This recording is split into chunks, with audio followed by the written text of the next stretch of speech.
And so it's tough. Yeah, so I think I was going to say, you need a what? I know, there's a lot of stuff today.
Welcome to the Unitarian Universalist Church of the South Hills, also known as Sunnyhill. We're delighted that you could join us for this service. Our mission at Sunnyhill is to create a more just and compassionate community within and beyond our walls.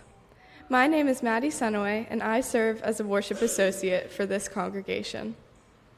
If you're a newcomer or visitor to our congregation, please go to sunnyhill.org and click on the button that says New to Sunnyhill to receive more information about our congregation and to receive our weekly email newsletter. Also, if you'd like to be greeted as a newcomer after the service, please take a red mug and members will seek you out to make sure you are warmly welcomed.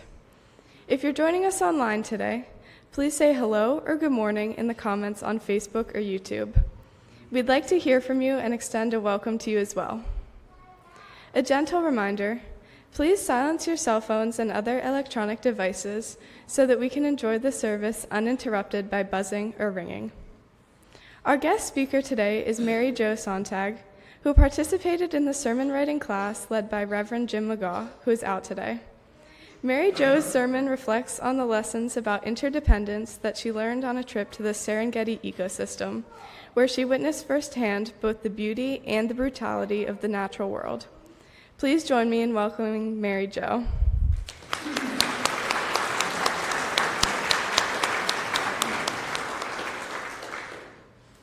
Our opening words were written by Susan Maginn.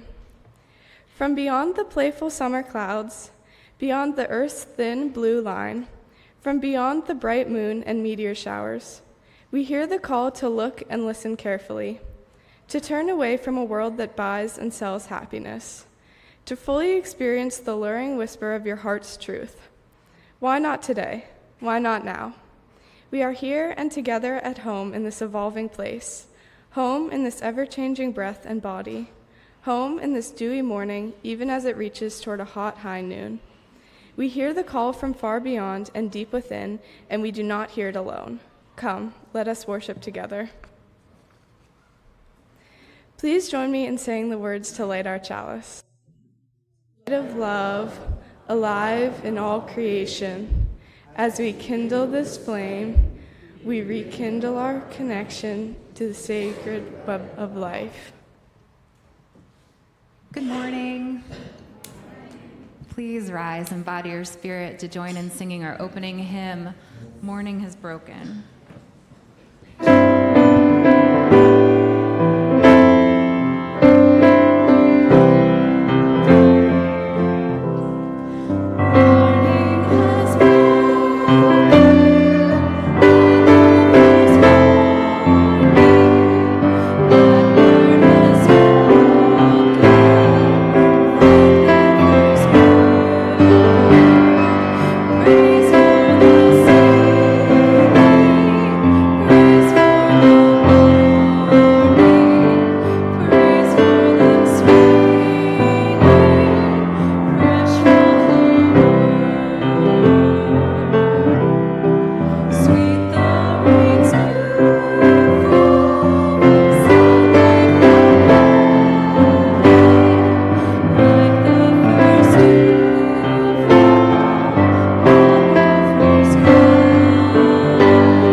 If there are children who would like to come forward for the story for all ages, you can do that now.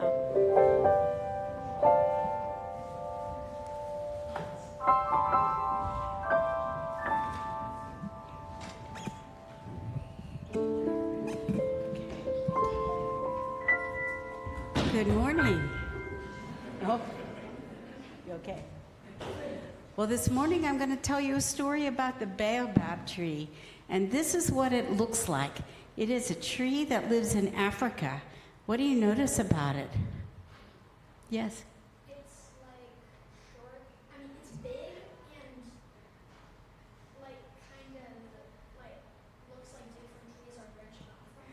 Yeah, it's a very big tree. Can't even, what else? Yeah, the branches are curvy. What else? There's an elephant right there eating the leaves. And what do you see? It's because it's so big, it looks like it could be many trees together. Well, those are all good observations. And now we're going to hear a story about the baobab tree. The first baobab grew next to a small lake. Taller and taller it grew until it started noticing the other trees. Some were tall and slender, some had brightly colored flowers, and others had large leaves. Then one day, it saw its reflection in the lake, and it was shocked to its roots. There, in the mirror of the lake, it saw a huge, fat trunk covered in bark that looked like the wrinkled hide of a very old elephant. It saw small, tiny leaves and pale, creamy flowers. It was very upset. It complained bitterly to the Creator. "Why did you make me so ugly?" it wanted to know. "Why couldn't you make me elegant like the palm tree with its straight and slender trunk? Why did you have to make me so big and round?" the baobab protested. "Look at the masses of the bright and beautiful flowers of the flame tree. What about me? Why couldn't you give me such beautiful flowers?" On and on and on the baobab wailed and bemoaned the bad deal that it had been given. When it spotted the fruit of the fig tree, its whining knew no bounds. The Creator was becoming more and more exasperated with the wailing and complaining of the baobab, until one day, determined to silence the baobab forever, she came down, yanked it out of the earth, and replanted it upside down. From that day on, the baobab could no longer see its reflection or complain. And since then, it has been working in silence, becoming the most useful and helpful tree on the African savanna. The end. Okay, and now we can sing our children off to R.E. As you go, rejoice around you. As you go, go in peace. Our love is with you always. As you go, as you go, as you go, rejoice around you. As you go, go in peace. No.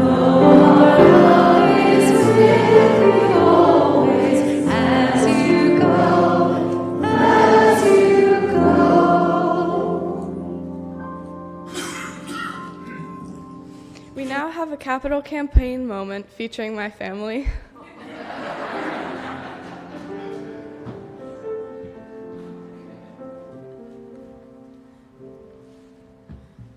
This is a Jim's eye view of the congregation. Wow.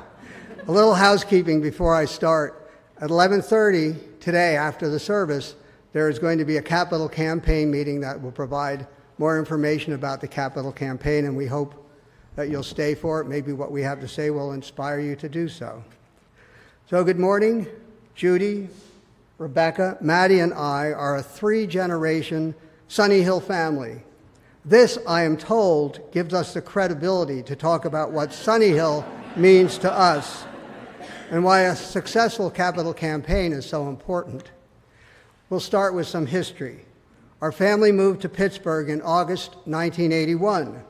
We had discovered Unitarian Universalism about 2 years before our move. So in addition to finding a good school district for Rebecca and Michael and reliable public transportation to my job in the city, it was essential for us to find a UU church with a good religious education program no more than 6 miles away from our new home. In the pre-internet days, doing the research wasn't easy, and it involved a call to the UUA in Boston. We found Sunnyhill, which at the time was a small lay-led fellowship. We weren't happy about the church being lay-led, but we were told that Sunnyhill had a great RE program. So we bought a home in Bethel Park, 4.7 miles away.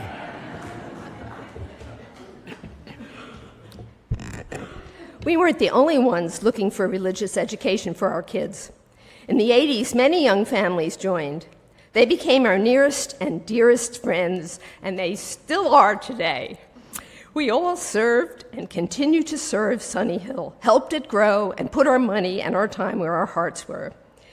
We were the catalyst for Sunnyhill calling a part-time minister and then a full-time minister. We supported the 1994 and the 2012 capital campaigns. We built on the foundation laid by Sunnyhill's courageous creators. Excuse me. Every year, Sunnyhill just gets better and better. And that's because of you. You are the reason we have our wonderful staff. Reverend Jim, who snuck in, Jen, Bethany, Mary, Renee, and the unseen Roy. And the reciprocal is true. They are the reason we have many of you. In addition to the community, I love Sunnyhill because even when Rev Jim's topic doesn't initially appeal to me, I didn't think you'd be here. There is always a message I can take home, and he even pulled a halfway decent service out of me in his sermon writing course. Oh yeah, my turn again. Okay, Sunnyhill is special. It is important. It is a safe haven. It challenges us. It nurtures us. For that reason, we are committed to helping ensure that it's here for generations to come. I like standing on this. Sunnyhill's amazingly diverse community enriches my life in ways that I can't put into words. Being here fills my cup. And like my parents, I have made lifelong friends here.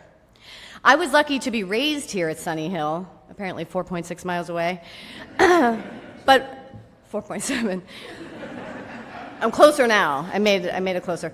But for many years, I only came to services on special occasions. I was like a C&E Unitarian.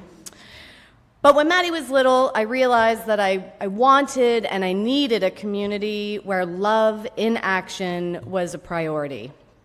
So when we started coming, services were at the rec center, and the second major renovation was like in full swing. And being a child when this building was in its original form, and then seeing this come to life, you realize like how grateful I was that so many people like helped build this foundation at Sunnyhill, like literally and figuratively. It was wonderful to see how important it was to so many people that they all came together to make this huge renovation happen. The work we do here is important, soul-lifting, full of social justice warriors, community-wide, life-affirming work. It needs to continue. We need to continue to build a stronger, wider, bigger foundation, literally and figuratively. This is our opportunity to create a lasting spiritual home for future generations.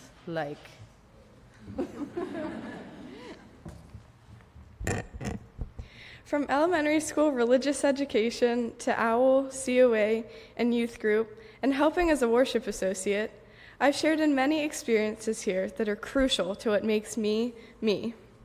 I have grown as a person, and I cannot imagine my life without the strong friendships and role models I find here at Sunnyhill. This community is something I would not want to live without. Sunnyhill kids will be the leaders of tomorrow, and I hope your support of the capital campaign will allow future generations to grow up in the same secure and loving community we are all so lucky to be a part of right now. A community that teaches children to think, not what to think. The strength, stability, and safety of our community is in your hands. The future of the children is in your hands. Support the capital campaign. Be the future.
sacred night, and I think to myself,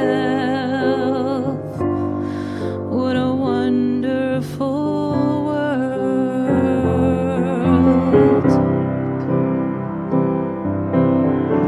The colors of the rainbow, so pretty in the sky, are also on the faces of people going by. I see friends shaking hands, saying, how do you do? They're really saying, I love you. I hear babies cry.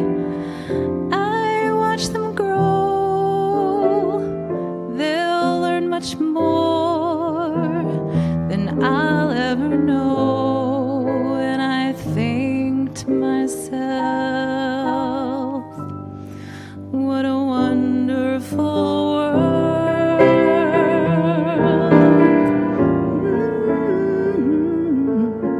Yes, I think to myself, what a wonderful world.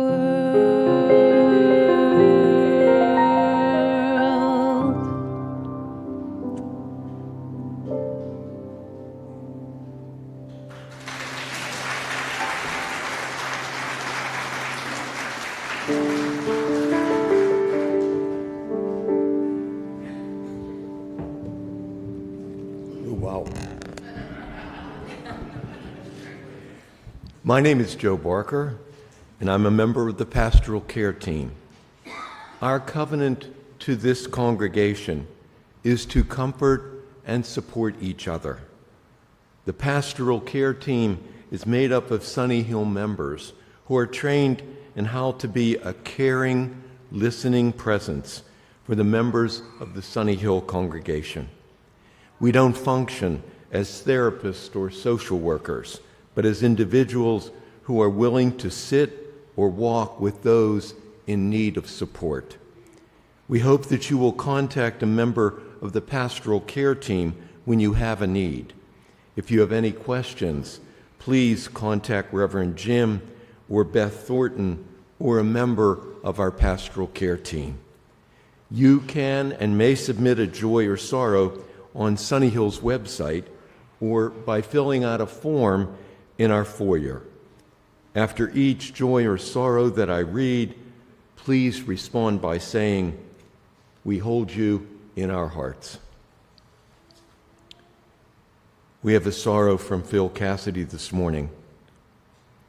I found out this week that Linda Tirado, an author and journalist whom I met on social media many years ago and in person in 2019 when she came to Pittsburgh on a mini book tour, has entered palliative care hospice and is not expected to live. She sustained injuries to her eye, resulting in the loss of the eye, and subsequently brain damage, resulting in the onset of dementia, when she was shot in the face with an anti-riot round in Minneapolis while covering the George Floyd protests in 2020. She will leave behind 2 daughters and their father. I will greatly miss her writing and presence online and in my life. Linda is 42. For Phil, for Linda Tirado and her family, we hold you in our hearts. We have a joy this morning from Carol Wooten and Ed Tomlinson. Their joy: their oldest granddaughter was recruited and received a scholarship to play Division I soccer at Wofford University. For this joy, for Carol, Ed, and their oldest granddaughter, we hold you in our hearts. As we listen to our musical meditation this morning, for those joys and sorrows unspoken but close to our hearts, we invite anyone who feels moved to do so to come forward to the front of the sanctuary to light a candle, place it in the sand, and return to your seat.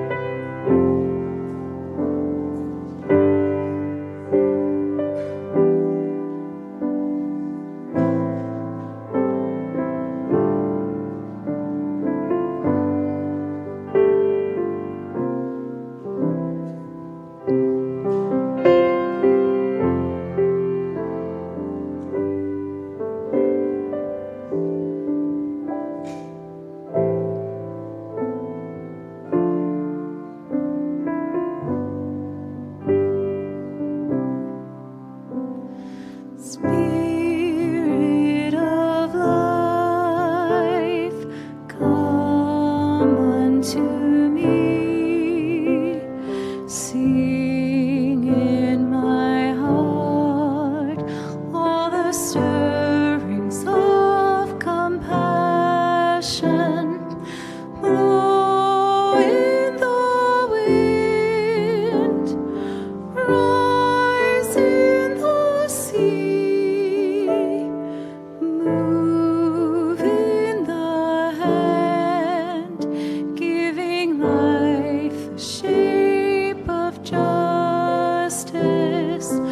Roots hold me close, wings set me free. Spirit of life, come to me, come to me.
Amid the storms of life, in whatever form they take, amid the fracturing of all that once seemed solid, amid feelings of being lost and adrift in chaos, we pause to reach within and among ourselves, that we might sense the spirit of life itself, that we might experience its steadying presence. The whirling storms subside toward stillness. That which is fractured begins to heal, and we begin to find our way again. When we pause to reach within and among ourselves, we sense the spirit of life begin to emerge, a sighing presence in the storm, the brokenness, the chaos. Let us pause for a moment of silence so that we might sense what lies beneath.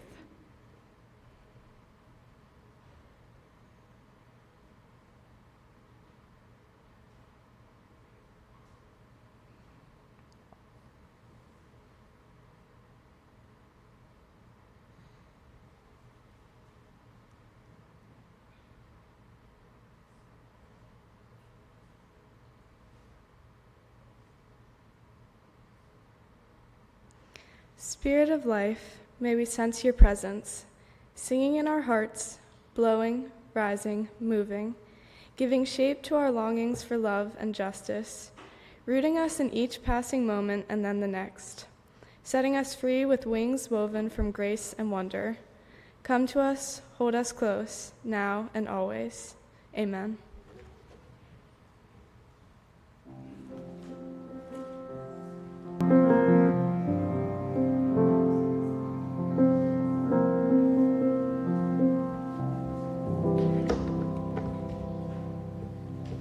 Hello.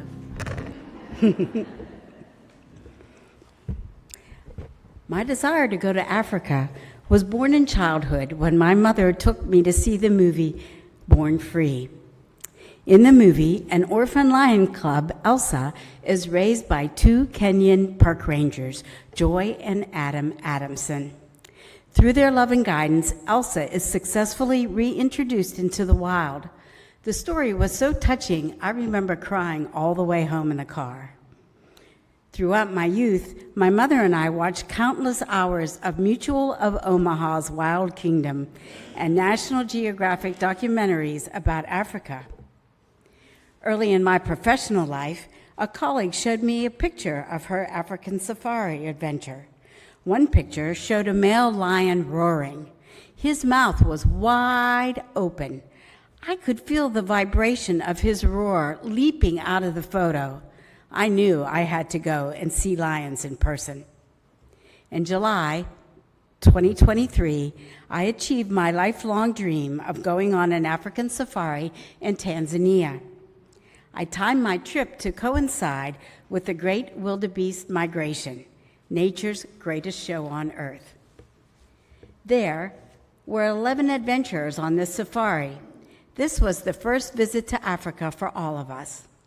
Our guide, Moses, was joyful, wise, a great storyteller, and had an encyclopedic knowledge of the bush. To prepare us for this adventure, Moses told us these facts about the wildebeest. Each year, about 2 million wildebeest and zebras cross the Serengeti National Park in Tanzania and the Masai Mara National Reserve in Kenya, covering a total distance of 800 kilometers or 500 miles in search of green grass and water. This is the largest overland migration in the world. Calving begins in February, when about 8,000 calves are born each day, for a total of 500,000 calves born in a 2 to 3 week period. Wow. The calves stand within 10 minutes of birth, and they run with their mothers within 2 days of birth. Wildebeests are the keystone species. This means that they are the food source for lions, leopards, cheetahs, hyenas, wild dogs, and crocodiles. Their abundance maintains the predator-prey balance. Wildebeests are also the lawnmowers of the Serengeti. They trim the grass, keeping it short and healthy. Their dung enriches the soil with nutrients and disperses seeds from the plants that they consume. Armed with this information and full of anticipation, we boarded our Jeep and left camp early in the morning. We headed north toward the Marmara River. The roads were dirt, deeply rutted, often washed out, and dusty. We were grateful that Moses was such an excellent driver. As we drove along, we watched the wildebeest and zebra herd grow in numbers. Zebras travels with wildebeest because there is safety in numbers. The animals were calmly grazing and slowly moving towards the river. They were quiet and in no hurry. As we approached the river, Moses parked the Jeep a safe distance from the herd. He opened the roof so we could stand on our seats and get a good view of the animals.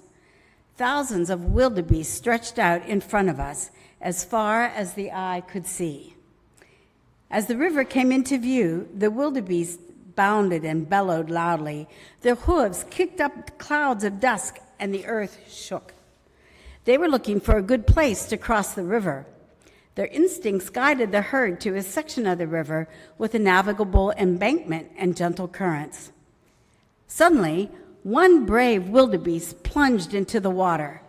This triggered the mass movement of the herd down the embankment.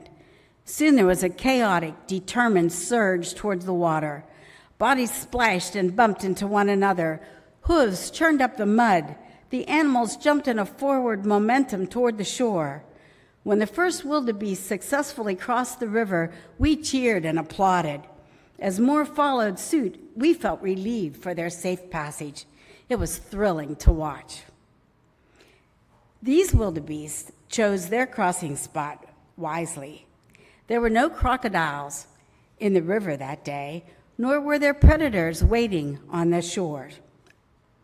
All the animals crossed the river safely this day and continued their migration to the Masai Mara Reserve in Kenya. Farther up the river, however, the animals did not fare as well. The crocodiles in the river felt the vibration of the wildebeest and knew they were coming. Only their eyes emerged above the water. They were in position. Instinct warned the wildebeest that crocodiles were in the river. Tension was running high. This would not just be a crossing, it would be a struggle for survival. This time, the wildebeest chose to descend a very steep embankment. So many animals tried to descend at the same time that many of the wildebeest were trampled or broke their legs. The crocodiles in the river quickly drowned the injured animals and devoured them. Across the river, a leopard captured a baby wildebeest and hauled it high into an acacia tree. Cheetahs and lions emerged from the tall grasses and fed on wildebeest dying on the riverbank. Everyone quit taking pictures. We couldn't take our eyes off the drama that was unfolding in front of us. I felt a deep reverence and empathy for those animals and their sacrifice. In time, the vultures on the nearby trees would move in to feed once the predators had finished with the carcasses. When the vultures were done, the hyenas would come to eat the bones, and finally, the dung beetles would arrive to recycle the animal waste. There was no waste. Everything had its purpose. As we stood there, speechless, witnessing the harsh drama unfold, I expressed my discomfort to Moses and said, "This is hard to watch. It's so harsh." And Moses gently said, "This is nature. Life will go on." On the ride back to our tent camp, we were all quiet. Each of us grappled with the profound impact of what we had seen, the circle of life unfolding in front of us. I was keenly aware of how precious life was and felt a deep sense of gratitude for the privilege of witnessing this migration. The next morning, Moses told us that we would learn about another equally important side of nature, very different from the harshness we had just experienced.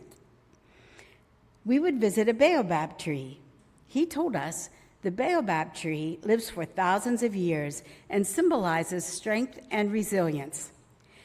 Just as the wildebeest migration sustains life across the Serengeti, the baobab provides water, food, shelter, and medicine to those that depend on it.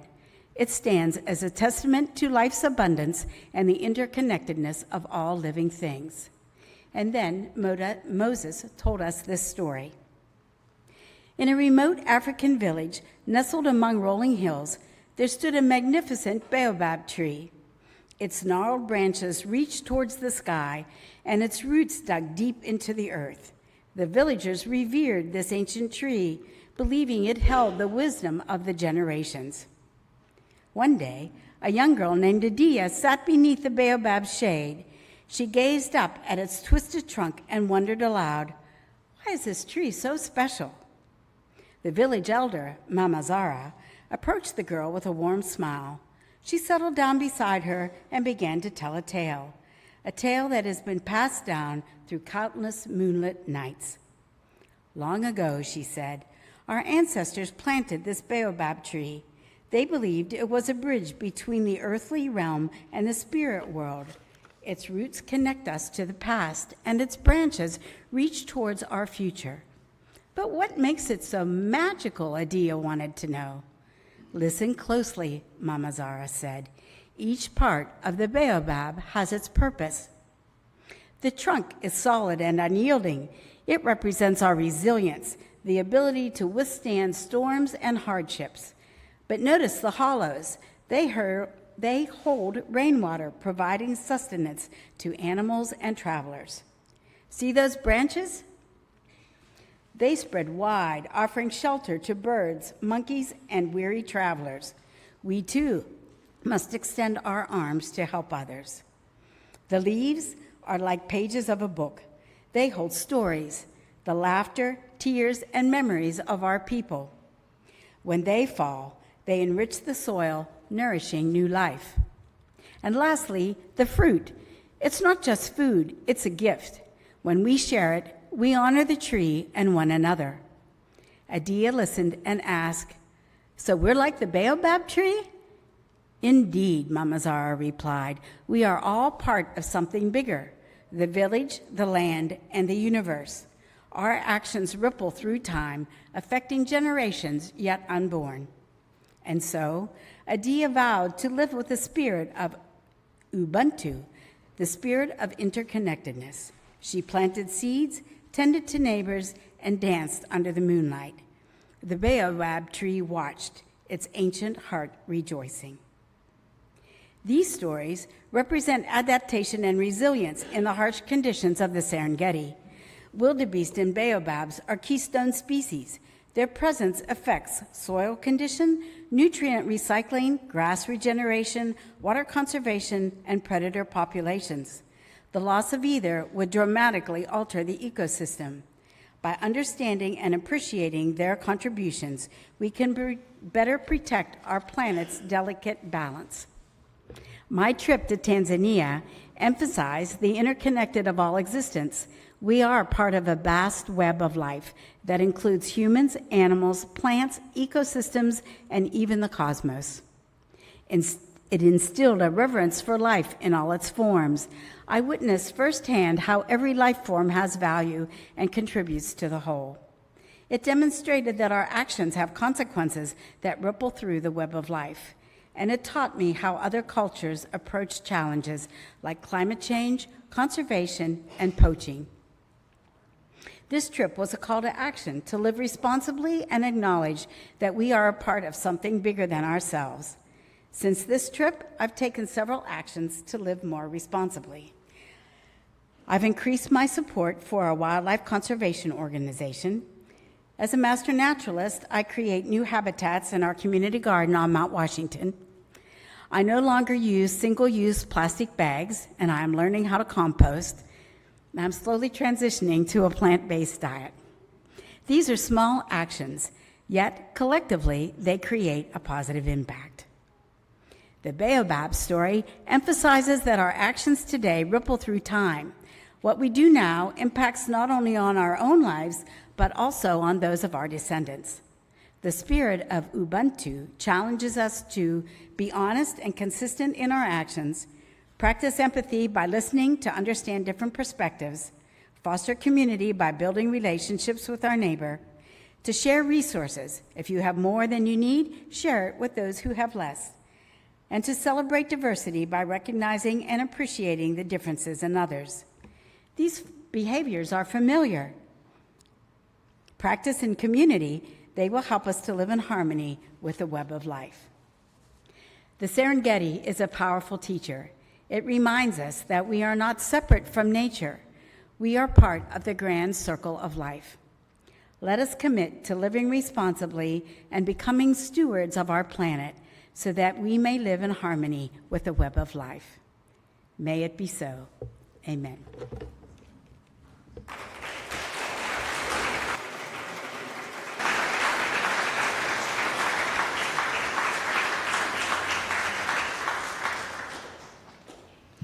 Please rise again to join in singing. We celebrate the web of life. We haven't sung this ever, or in a long time, not since I've been here. So Reenie's going to play it through once we get a handle of the melody.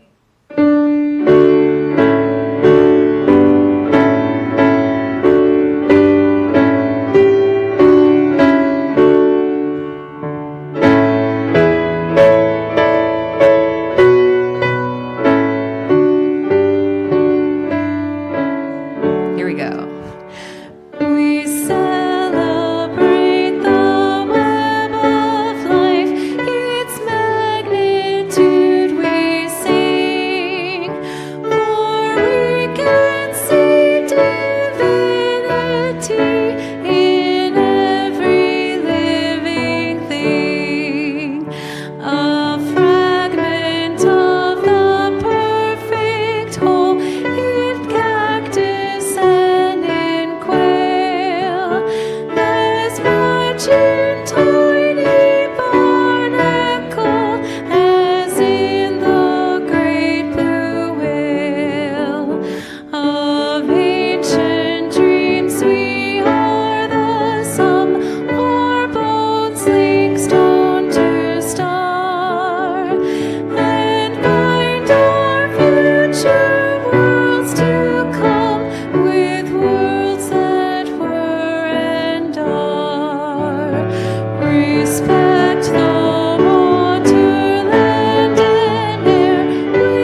Please be seated.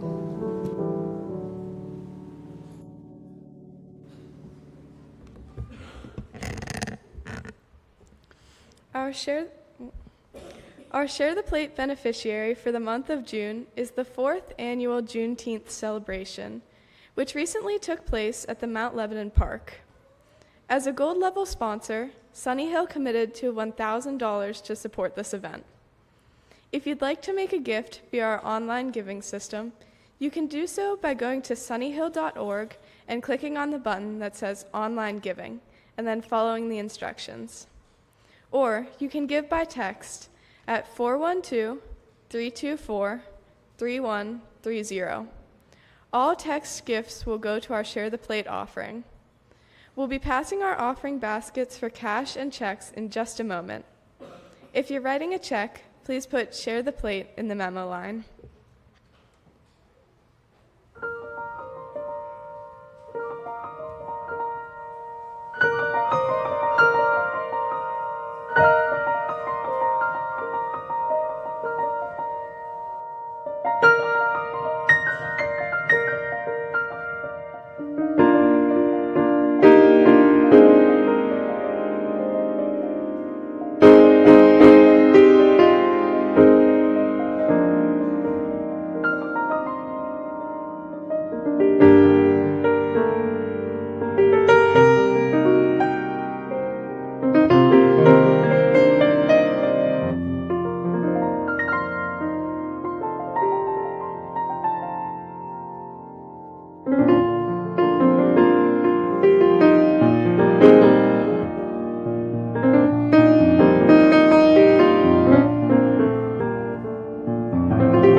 Please join me in saying the words to extinguish our chalice. We extinguish this flame, but not the light of truth, the warmth of community, or the fire of commitment. These we carry in our hearts until we are together again. In the quiet hush of dawn, when the sun tiptoes over the horizon, we stand at the crossroads of time. We are the wildebeest, our hooves pounding the earth, our migration a symphony of survival. We are the baobab tree, roots reaching deep into ancient soil, trunk weathered by centuries of stories. We are the river, winding and meandering, carrying memories of distant mountains, feeding life along its banks. We are the stars, distant and eternal, their light a whispered promise, connecting us across vast, cosmic distances. And in this sacred web of existence, may we honor each thread, the wildebeest, the baobab, the rivers, the stars. May we tread gently, for every step echoes through time. May we love fiercely, for every heartbeat pulses with life. And as we breathe, let us remember, we are part of the circle of life, interwoven, inseparable, and blessed. Go in peace.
have so much skill that you can just